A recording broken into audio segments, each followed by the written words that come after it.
Olá pessoal, tudo bem? Estamos aqui mais uma vez na nossa rádio RGC News e fazendo aqui o nosso podcast, nosso papo de sempre.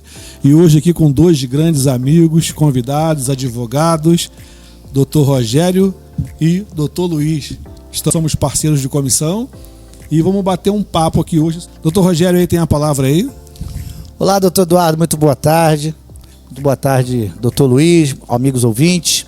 Então, doutor Luiz, a expectativa, doutor Eduardo, é grande para esse ano de 2024, principalmente porque teremos menos feriados. Acredito que nós vamos conseguir trabalhar um pouco mais e obter mais resultados efetivos nas nossas causas e nas demandas judiciais. Doutor Luiz. Boa tarde, boa noite, bom dia a hora que você estiver ouvindo essa rádio. Meu amigo Eduardo, obrigado pelo convite. Meu amigo doutor Rogério, aliás, a gente está secado de amigos aqui nesse momento. Um feliz 2024 a todos que estão nos ouvindo, da RGC News, a todos os nossos amigos. E eu confio que o 2024 seja um ano para destravar muita coisa, né?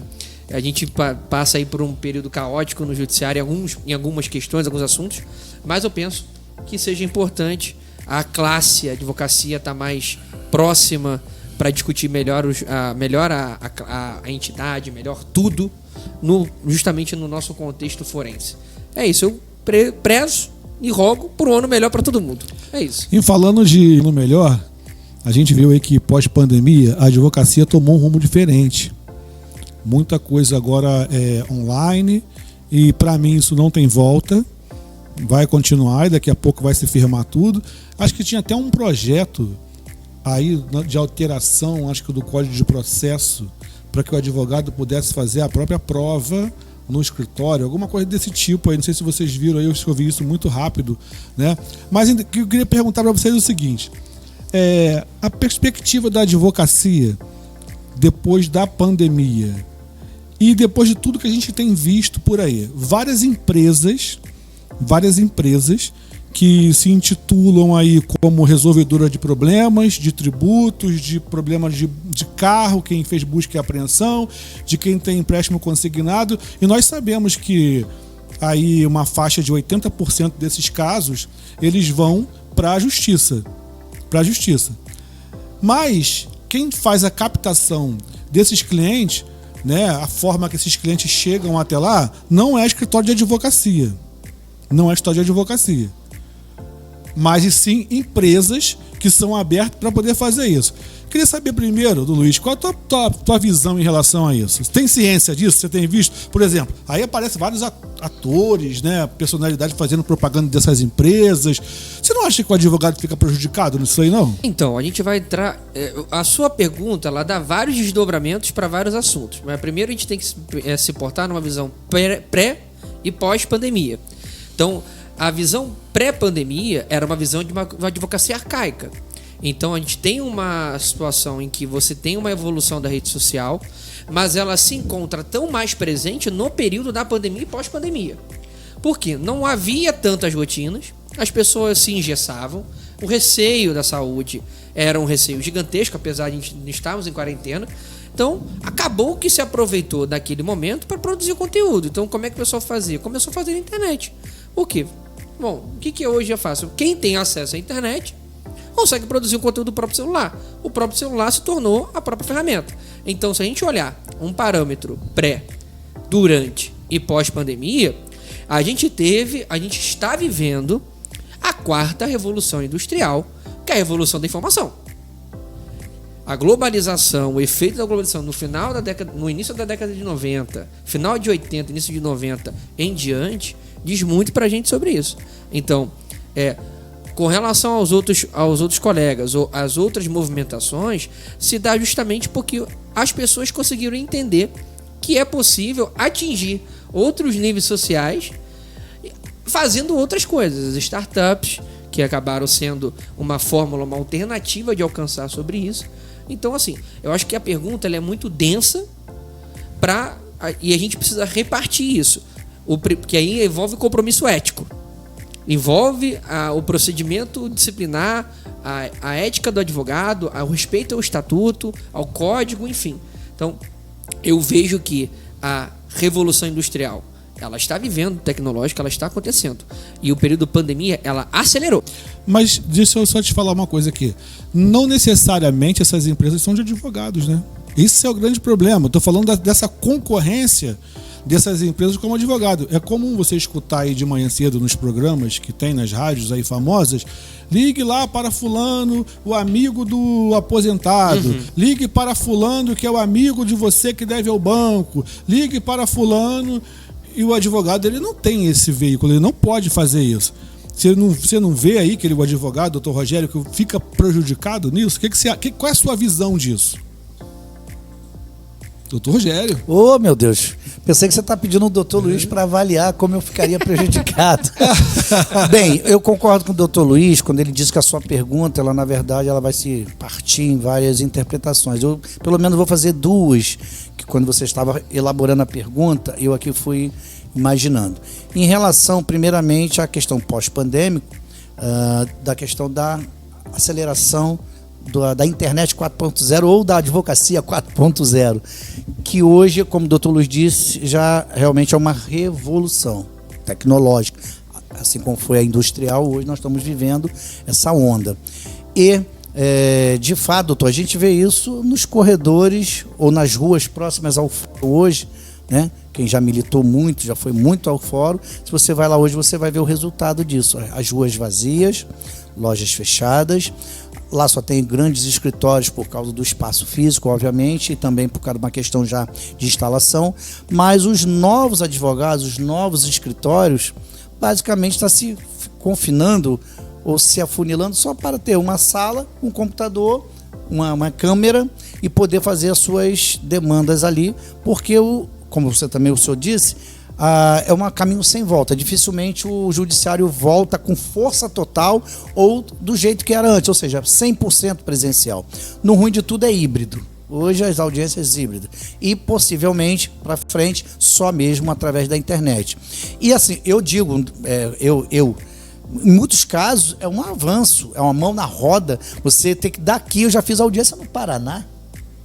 Dentro do escritório, a gente trazer o cliente ao escritório, fazer as audiências, assim como em Cabo Frio, ou até mesmo no centro da cidade. Você economiza tempo, dinheiro, tudo.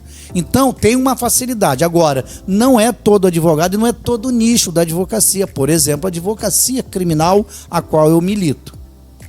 Ela é mais importante, ou mais importante é o contato físico mesmo, tanto com o cliente, que muitas das vezes se encontra na penitenciária e às vezes tem que fazer essa audiência online e tem problema, você não está do lado dele, ou se tiver, você não está do lado do juiz, você não está ali próximo, vendo, participando. Então, assim, fica uma coisa equidistante, você fica muito ali, parece que não está de acordo com o que realmente tem que ser presencial, olho no olho, a emoção. O direito penal já é emotivo por si só. Ele já tem um calor próprio. Tribunal do júri, imagina o tribunal do júri por videoconferência. Então, toda essa magnitude do direito penal fica abalada, tá? Mas é um caminho, como o senhor falou, sem volta, e o Luiz complementou, que é uma revolução tecnológica que vem. A segunda parte da sua pergunta, que eu vou responder, é em relação a essas empresas, que o doutor Luiz também já falou com muita propriedade, de que está tirando realmente, e a minha visão, talvez uma boa parcela do trabalho do advogado e dos escritórios, que não podem, por conta de uma legislação do nosso Código de Ética, por exemplo, captação, anúncio, programa, você não pode fazer diretamente essa captação. Mas o que a gente vê dessas empresas que dizem, aí, Luiz, sabe o que elas dizem? Elas dizem, não, nós não somos advocacia, somos uma consultoria. E aí presta uma consultoria, quer dizer, mas de qualquer forma vai desembocar em alguma ação judicial, algum advogado está lá na ponta se beneficiando. Ou então jovens advogados sendo contratados aí. Sim, para esse time de consultoria, só está com uma prestação alta no seu carro, vamos fazer, vem aqui que a gente resolve o teu problema, está com nome sujo, está com taxas altas no consignado, não, o pior de tudo problemas é isso. de INSS. Algumas empresas que falam o seguinte: eu baixo, você já entrando aqui, isso. 50% da tua dívida já baixei e vou chegar a 80% da tua dívida. Isso escrachado na TV Na ao TV, meio-dia, 1h da tarde, em alguns canais. Eu acho muito temerário. Agora, acredito que a OAB esteja vigilante nesse sentido. Sim, com certeza. Acho que falta de... Com a OAB, com certeza. A gente sabe que a OAB age nessa parte, né? Eu vejo muito o seguinte, a gente tem aquele famoso desdobramento, né? A gente teve uma atuação, por exemplo, você falando dessa questão da rádio, existia um movimento que a OAB fez na seccional de coibir aquelas pessoas que ficam na porta do Detran, vendendo as soluções das multas de trânsito. Houve uma interposição disso. Quando isso veio à tona, no outro dia eu fui lá para poder resolver um outro problema por ocasião do escritório na época e não tinha mais ninguém. Zero. Tinha ninguém na porta. Por conta dessa atuação. Mas não é também uma questão do conselho de classe. É uma questão também que eu volto a dizer. Tem searas de atuação que são searas meramente administrativas e que a atuação do advogado é uma atuação que praticamente ela está muito mais interna do que ele fora. Do que ele diretamente atuando. Então, a gente tem o preceito, o Rogério falou, captação é um inciso do artigo 34 do Estatuto que é vedado, que você tem procedimentos, por exemplo, como advertência. Você pode ser acometido de uma censura. É claro que uma coisa são atos reiterados, e aí análise de caso a caso. A gente está falando aqui, mas assim, é mera opinião nossa, né? Assim, Claro. A gente não fala em nome da OAB, de comissão, nada disso, né? Mas assim, e agora tem um outro lado dessa moeda aí, que é o seguinte, advogados recebendo algum tipo de representação porque ele tem muita ação daquele nicho ali. Chamadas ações predatórias. Não, mas por Advocacia que predatória? Sim. Se o pessoal corre pro cara. Entendeu? Como é que prova que é uma advocacia? Porque ele tem muitas demandas. Porque, sim, eu penso que isso é muito perigoso. Entendeu? Quando esferas fora da OAB tentam intervir numa situação dessa. Porque, se for pensar em relação a isso, nós que trabalhamos na área empresarial, que não somos atingidos por isso nessa parte, quando você pega aí de uma grande empresa que tem uma grande demanda e eu estou lá representando X processos lá como defendendo a empresa. Por que não pode ter os advogados que são especializados naquilo e ter muito cliente naquilo, entendeu? Não sei, uma visão minha, não sei o que o doutor Luiz acha. É a mesma coisa, por exemplo, com uma pessoa, por exemplo, eu trabalhei muito defendendo empresas do comércio varejista. A minha primeira contato no direito trabalhista foi com uma empresa varejista. Eu não advogo para essa área, mas eu acabei conhecendo. Então, se eu quisesse, por exemplo, depois de um determinado período, advogar somente para quem trabalhou como reclamante ou reclamado na área varejista, eu tinha peso para isso. A gente acaba criando os nichos de atuação, que hoje a advocacia está vendo.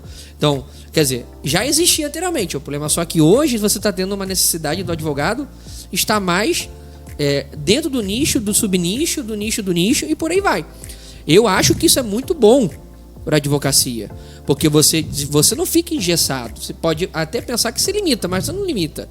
Muito pelo contrário, te torna uma pessoa referência. Sim. Assim como tem advogados que formulam teses que só eles advogam naquela tese. Só eles advogam naquela tese.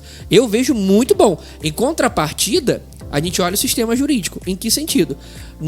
Pegando aqui um exemplo, nos Estados Unidos, se você pegasse o sistema dos Estados Unidos como funciona no common law, haveria uma atitude mais ampla, a sanção em cima das empresas seriam bem maiores, para justamente coibir, porque o caráter da punição, do dano moral ou de qualquer outro dano, é o punitivo pedagógico. Inibição, né?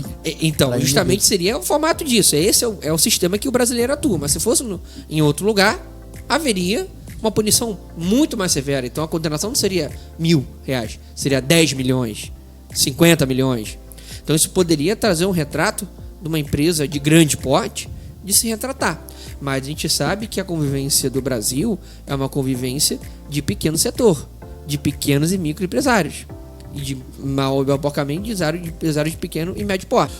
Essa revolução, essa quarta revolução, eu observo que está tornando o advogado, ele tem que, assim, empreendedor. Porque você ter um escritório de advocacia hoje Você paga imposto, você paga, sabe? Então você paga, você tem suas contas para você pagar, é aluguel, é luz, é condomínio, sabe? É um monte de coisas que o advogado, às vezes, não consegue concorrer com certas empresas. Por exemplo, eu tive um caso aí que eu estava analisando, que o Ministério Público ele foi em cima de uma empresa junto com a OAB. Foi um trabalho que a empresa ficou proibida de ser feito, não vou nem dizer aqui o nome, né? Mas o advogado ele sofre constantemente isso, né? Então eu fico pensando nos novos advogados, mas também pode ser uma vantagem para ele essa advocacia 4.0, né? Olha bem, como você disse, doutor Eduardo, tem dois lados, né? Sempre tem dois lados da moeda. Uma verdade, a gente não pode escapar aqui. Eu já vou fazer um comentário em cima do que você falou dessa temática da pesca predatória. A gente fala pesca, mas ou das ações predatórias. Uma coisa é certa, o advogado hoje tem que se preparar e se preparar muito na área tecnológica. É um caminho sem volta, o doutor Luiz já falou que é uma revolução, nós estamos vivendo, assim como foi a revolução industrial, hoje a revolução tecnológica. Não tem mais espaço para quem primeiro não aprender, e eu falo isso aqui até mesmo a nível de serviço público. Quando eu fiz uma prova, né, eu já fui servidor público na área da segurança do Rio de Janeiro, minha prova era datilografia, para eu passar para esse órgão, datilografia, sequer tinha computador. Hoje, para se passar nessas provas, e não só, até nível de delegados, juízes, tem matéria em informação da tecnologia, entendeu? Tem que saber. Níveis, às vezes tem nível mais alto, mas tem que saber, não tem jeito mais. Ou seja, o jovem advogado, doutor, tem que se preparar para isso. Assim como foi a evolução lá no passado. As advogados que faziam as petições na máquina de escrever simples, depois veio a máquina elétrica. Os grandes escritórios, quem poder, já tem elétrica, já se aproveitou daquela tecnologia. Ou seja, hoje o computador, não tem jeito. Então isso, doutor, não vai ter mais volta. Então os velhos estão se aposentando, quer dizer, muitos tiveram que correr atrás desse prejuízo, porque, né, não é, Luiz? Desde 1990, a internet está no Brasil desde 1994, 95, que chegou aqui a linha de escada. Eu trabalhei com linha de escada. Agora eu vou falar um negócio aqui, né? Depois eu não esqueço de falar sobre a pesca predatória. A OAB, na pandemia, eu posso falar aqui do Rio de Janeiro, se superou, né? De apoio para o advogado, né? Ela claro. Conseguiu estruturar para que o advogado não ficasse prejudicado em relação a isso, com pessoas para poder ajudar, com equipamentos, com salas. E a gente vê que a OAB aqui no Rio de Janeiro, pelo menos onde a gente está, né? Ela faz muito isso, principalmente aqui na Barra da Tijuca, né? Então é um trabalho muito bem feito, o trabalho do Dr. Marcos, né? Sabe? Aqui na Barra, com líder, certeza. Líder nato. Aqui a gente não tem dúvida disso, mas também a capital, né? A seccional tem feito esse trabalho. Claro, Luciano Bandeira lá. Me permita voltar só e responder, quando você falou da questão das ações predatórias. Teve um caso emblemático, e agora eu não posso aqui, porque a gente não tem acesso ao processo, então a gente não pode falar tecnicamente, a gente vai fazer aqui uma análise en passant, mas de um juiz que verificou que um certo advogado, não sei também o nome, não me pergunte, também não falaria, que ele entrou com várias ações, só trocando o nome das pessoas, inclusive contra uma dessas grandes varejistas, sabe? Então o juiz ele fez uma pesquisa, óbvio, antes dele tomar essa decisão, ele pesquisou e viu que era assim repetidas. Em alguns casos o juiz ainda teve cuidado, Luiz, sabe de quê, doutor Luiz? Chamar a pessoa e a pessoa falou: eu não assinei essa procuração, eu não sabia, não tinha conhecimento disso. Ou seja, então é mais do que até uma infração ética, isso aí até se fala de crime, mas vamos lá. Então o juiz pegou, né, comunicou à OAB e extinguiu esses processos, extinguiu todos e mandou para a OAB, que aí sim, quem tem o órgão responsável de verificar. E aí, é claro, o Luiz falou que uma coisa, eu me lembro aqui, Luiz, doutor Luiz, por exemplo, aqui no Rio de Janeiro, estou falando, eu sei que esse programa aqui é a nível nacional e internacional, mas vamos falar de Rio de Janeiro. Nós temos dois grandes nomes aqui de referência que eu posso falar porque é público. Doutor Renato Porto na área do consumidor, doutor Márcio Dias na área do trânsito. Por exemplo, vou só citar esses dois. Ou seja, eles têm know-how, capacidade, enfim, eles têm ali, como o Luiz fala, teses próprias e que as pessoas procuram. Então, se ele entrar por dia, sei lá, vai que 50 pessoas, principalmente consumidores, é o que nós mais temos, entre lá e por 50, ele vai entrar com 50 ações.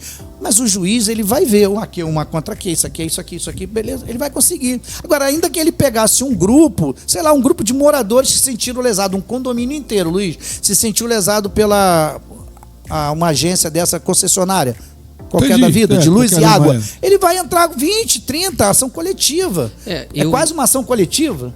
Aquela coisa, eu vejo o seguinte... E aí, é predatório? A gente tem dois problemas, né? A advocacia predatória, em que contexto a gente está levando? Porque a gente tem dois problemas. A cultura do litígio, que isso é uma coisa que infelizmente isso acontece com o brasileiro, a cultura do litígio. Mas em contrapartida, a gente olha uma seguinte questão. Não haveriam tantos processos se não houvesse tanta gente que desrespeitasse as leis, que desrespeitasse regramentos, resoluções. Então, na mesma série que nós podemos ter um problema de controle de um litígio concentrado ou de uma cultura, a gente tem um problema de ter diversas condutas que quebram direitos das pessoas. Quer um exemplo? TST, no ano passado, publicou a lista dos 10 maiores litigantes enquanto empresas. Em quarto lugar, eu vou mencionar quarto porque é um dado público, estão por aí embaixo as instituições financeiras. Um problema que ocorre muito hoje são pessoas que trabalham nas instituições financeiras e saem das instituições financeiras com problemas de saúde mental.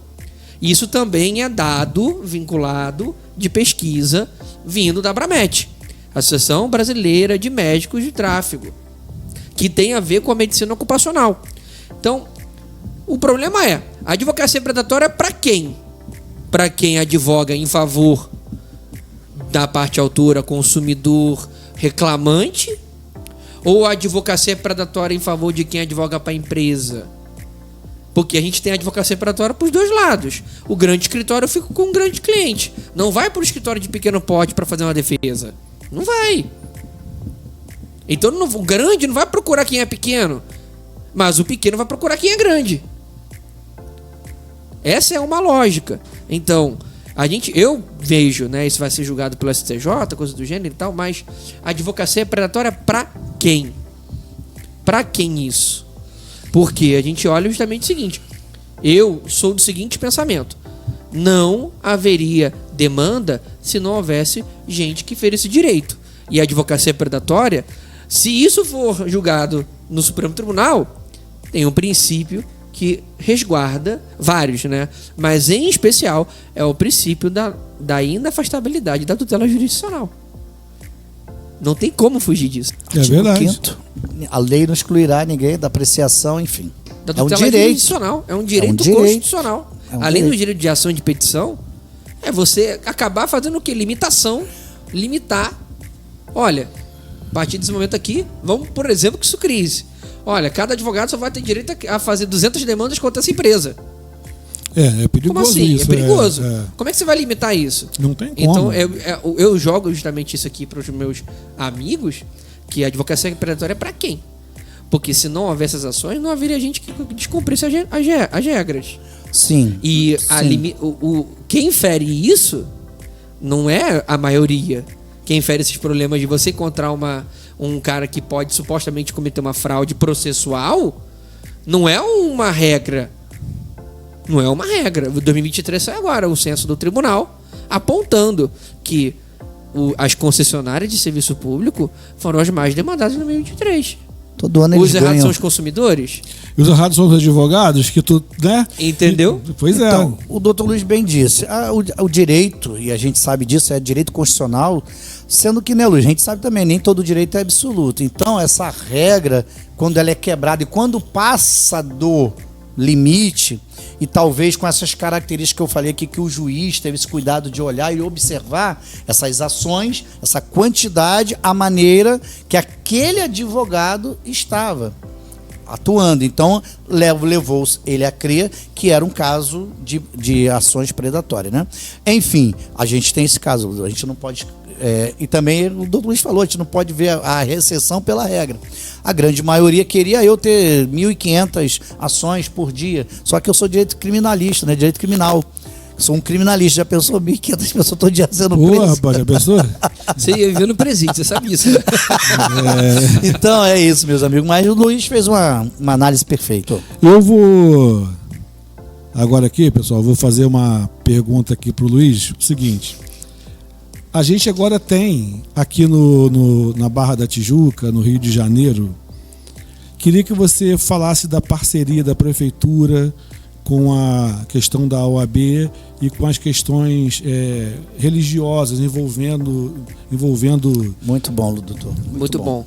E isso também entra com relação ao que a gente discute, né? Existem demandas, esses dias mesmo, e até um dado importante, houve um censo no judiciário do ano passado e nós tivemos uma quantidade abissal de processos criminais que envolvem intolerância e racismo. Mais de 175 mil processos. Aumentou sensivelmente. Com essa temática. Então, a gente está evoluindo, a gente está tendo uma sociedade que está evoluindo, mas assim, evoluindo em que sentido? E regredindo em muita alguns coisa. Pensamentos. Então, falar de liberdade religiosa e lembrar justamente dados. E a gente, enquanto comissão, eu, doutor Eduardo, doutor Rogério, fizemos um acordo de cooperação com a Prefeitura do Rio, antes com a Coordenadoria de Diversidade Religiosa e hoje está atrelada à Secretaria Especial de Inclusão e Diversidade. Eu não sei se eu errei o inverso, mas acho que é inclusão. É uma sopa de letria, né, Luiz? E aí, esse projeto evoluiu na criação e implementação da Câmara de Mediação de Conflitos para casos de tolerância étnico-religiosa e correlatos. É claro que para um delito criminal, a Câmara ela vai ser não vai ser tão eficiente, porque o delito ele demanda vara criminal, não tem mediação. Mas alcança outras esferas, que são muito sensíveis. A área de família, por exemplo. A gente vê muitas demandas que envolvem sobre isso. E também a gente pode pensar, por exemplo, numa composição civil de perdas e danos, né? Uma reparação por dano material, por dano moral, enfim. É uma implementação que a Barra da Tijuca, a subdivisão da Barra da Tijuca, capitaneada pelo nosso grande doutor Marcos Soares. Doutor Marcos Soares, um abraço. Parabéns, está de parabéns. Nosso presidente. E a vice, a Renata. Doutora Renata Mansur. Nossa secretária Patrícia. Aqui, toda a diretoria. Toda a diretoria. Todo o conselho. Então, todo mundo. Acho que é uma vitória da advocacia, uma vitória da sociedade. Nós somos instrumentos que levam à cidadania. Não adianta, o advogado ele é instrumento de administração da justiça, está lá no 133 do Código. Mas esse projeto ele é inovador, é um projeto pioneiro no Brasil. Não se encontra uma outra situação, uma posição dessa. Então, trazer a mediação, que já é uma prática reiterada e uma prática colaborativa para justamente esses casos, é trazer humanidade. Pode não ser um senso de justiça, como as pessoas elas querem fazer, mas pelo menos traz dignidade. É o acesso, pode ser os primeiros acessos, ou pode ser um curso do caminho. Então, a implementação da Câmara foi uma vitória, uma implementação da Comissão de Diversidade Religiosa da Barra da Tijuca, que tenha que ser dito isso, da Barra da Tijuca, para uma promoção de liberdade em todo o estado. Porque o acordo é com o município, mas não impede que a gente contagie as outras 63 subseções da casa da OAB Rio de Janeiro. Então, e também não impede que a gente contagie outros estados e outras subseções que compõem os 27 estados brasileiros, incluindo o Distrito Federal. Então, é um projeto pioneiro aqui e exaltando, né? A OAB do Rio, mais uma vez avançando justamente nisso, porque a OAB do Rio lançou a primeira diretoria de mulheres. Então, a diretoria da OAB do Rio lançou justamente como questão de paridade de gênero a chapa das eleições teria 50% de mulheres, ou seja, o reconhecimento das mulheres, e também as mulheres são as maiores inscritas no Rio de Janeiro. Verdade, já passaram os homens, né? Então, assim, a OAB do Rio, a Barra da Tijuca, que implementa, também tem outro projeto importante, que é o projeto da violência doméstica. Então, a Barra da Tijuca vem trazendo projetos como esse, que é muito importante. Então a Câmara, ela é uma criação, está sendo implementada, e semana que vem, com um curso de capacitação e de sensibilização. Um curso de capacitação que vai ter avaliação dos mediadores, e a partir de março, a implementação efetiva das mediações, com a vinda das demandas. Então, muito provavelmente nós vamos lançar aí os canais, e aqui eu já deixo a pedido do meu amigo, do nosso amigo Rogério Eduardo, que espalhe para todo mundo o brocado, né? Finge que é fofoca e espalha, né? Finge que é fofoca e espalha. A primeira Câmara de Mediação de intolerância religiosa é nossa e estará sendo implementada. É uma vitória, meus amigos. É uma vitória. Doutor Rogério, e aí? Que eu não posso deixar de complementar, que o doutor já falou tudo e com muita propriedade, mas de aqui agradecer, elogiar ao trabalho do doutor Luiz, pessoalmente. O empenho do nosso secretário aqui, doutor Luiz, foi assim de extrema importância. Essa comunicação que ele tem com os órgãos do governo, principalmente da prefeitura. Então, junto lá o doutor, o nosso coordenador, né? Pai Márcio de Jagum. Então ele fez essa interlocução, isso desde o ano passado. Nós estivemos numa reunião, você, doutor Eduardo. Sim. Aquele café maravilhoso. Aquele café no Village, lá no Village, não pode fazer comercial aqui. Mas no Village, enfim, nós fomos lá e nasceu comum, ali, nasceu naquele café, ele trouxe então eles até a gente, e essa ideia amadureceu. O Luiz foi assim: Luiz, muito obrigado, você tem 90% do crédito de tudo isso que está acontecendo, e trazer para a OAB esse pioneirismo, mais uma vez, como você falou, na questão das mulheres também, e agora da Câmara de Mediação, desses assuntos de intolerância ético-raciais e intolerância religiosa. Temos certeza que a gente vai aprender muito, e a gente vai poder somar muito com a sociedade, trazendo, como você falou, essa mediação de conflitos, resolver coisas que o judiciário já está abarrocado de tantas demandas, Luiz, e seria mais uma lá, está me perturbando o som alto. Ele quer que o juiz diga para ele abaixar o som, enquanto às vezes numa câmara, vem cá, qual é a altura lá? Você pode, até que hora o senhor pode depois das 10 só abaixo, até qual dia, qual horário?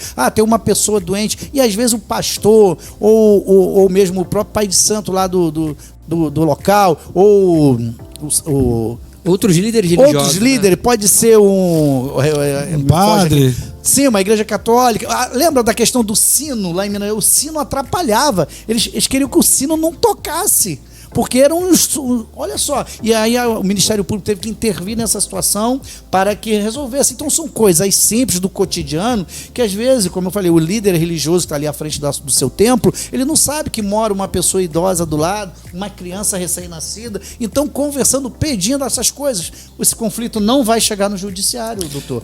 Eu acho que isso é o começo.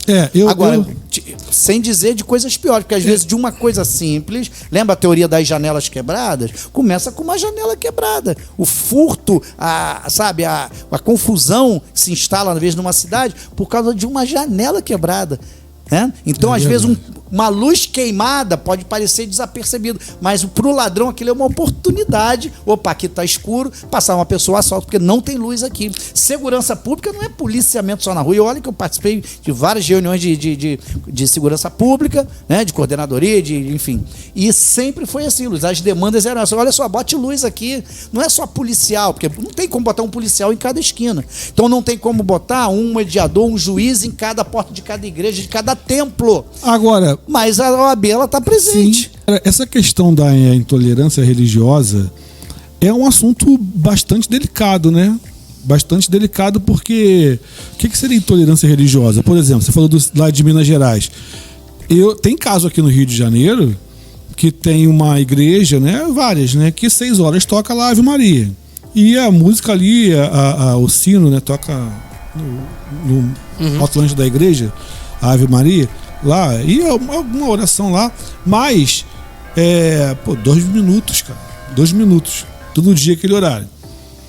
E aí o pessoal reclamando que barulho, E aí foi feita uma pesquisa que nesse mesmo local tem os bares que colocam som 10 vezes mais alto do que a própria. Sim. E ninguém nunca reclamou desses bares, mas só reclamava da igreja. Isso é um tipo de intolerância?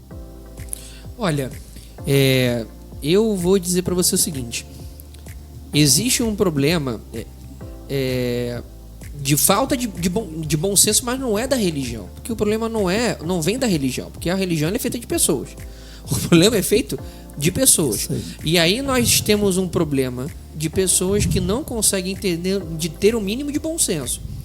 Veja, é razoável movimentar a máquina pública para ir em cima, punir um templo religioso, uma igreja, por causa de um barulho de 2 minutos?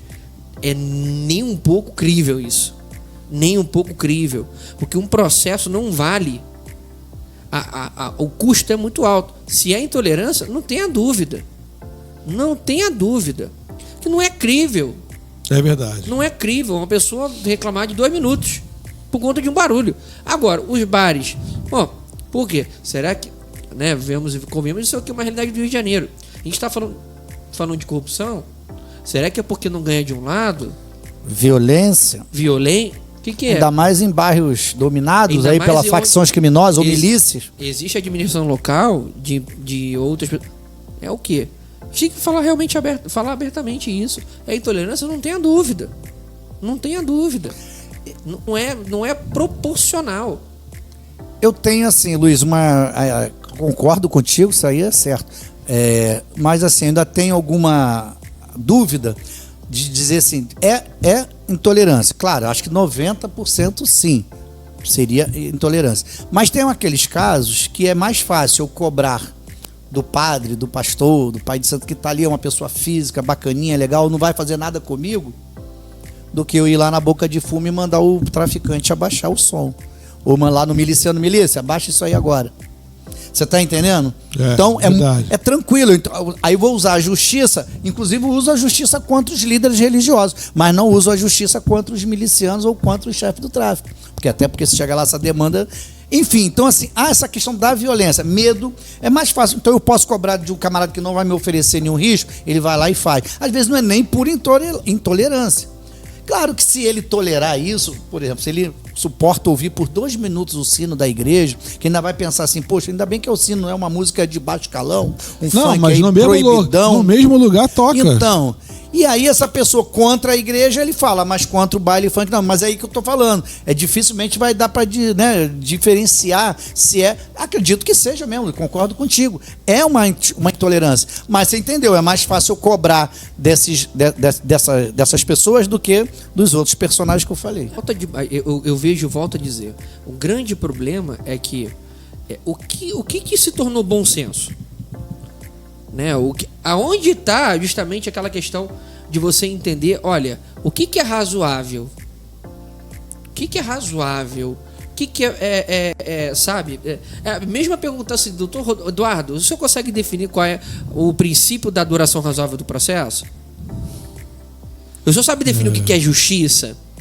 Que é uma coisa tão íntima, tão no âmago. Como é que você define isso? É muito difícil. Proporcionalidade? O que é o princípio da razoabilidade e proporcionalidade que você vê em súmula? Tipo, súmula 343 do tribunal.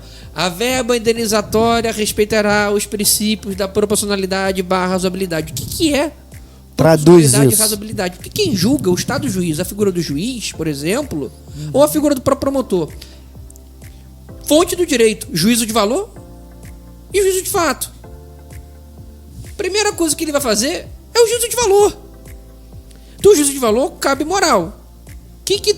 O que cabe na moral também? O bom senso. Mas o que tem? Então, eu vejo que a gente precisa avaliar caso a caso. Mas o movimento é preocupante.